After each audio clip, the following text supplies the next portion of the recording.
Подолгорочните и вистински мерки во борбата со инфлацијата може да доведат до негативни поени на политички план, но владата е подготвена да ги плати само за долгорочно да го реши проблемот со високите цени што ги празнат џебовите на граѓаните.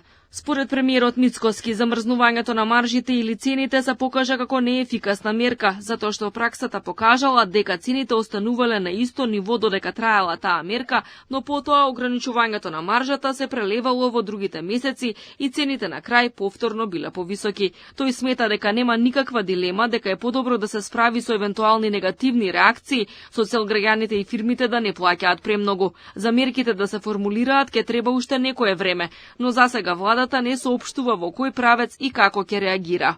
Апсолутно да, затоа што свесни сме, откако го лоциравме проблемот каде, свесни сме дека тоа можеби ќе има и политичка цена и тука немаме никаква дилема, но подобро на краток рок да ја платиме таа политичка цена, отколку граѓаните да ја плаќаат во континуитет на долг. Она што е сигурно е дека владата нема да ги повтори претходните мерки за ограничување на маржите во трговијата на големо и мало или пак да ги замрзне цените. И токму затоа побара повеќе време за да се реагира соодветно на инфлацијата. Податоците покажале дека не само храната, туку услугите, особено оние во транспортот и угостителството, се главна причина за зголемениот раст на цените. Планот е да нема популистички, туку трајни решенија, во кои меѓу другото ќе биде вклучена и монетарната политика, односно намалување на парите во оптек. Од друга страна пак, и земјите од регионот продолжуваат со потези за да го спречат ценовниот раст. Александар Вучич рече дека ќе го користи македонското искуство во ограничување на маржите во обид да го запре грабежот на граѓаните од страна на трговците.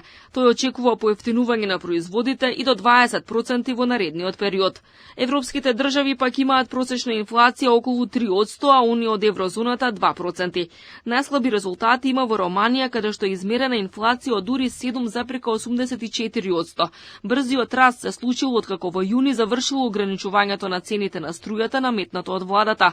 Освен тоа, за да го намали дефицитот, романската влада го зголемила данокот на додадена вредност и акцизите, што дополнително ги оптоварува цените. Втора највисока инфлација измерена во Естонија од 5,6% во јули, додека растот на цените во Словачка и Хрватска изнесувал 4,5, односно 4,1%.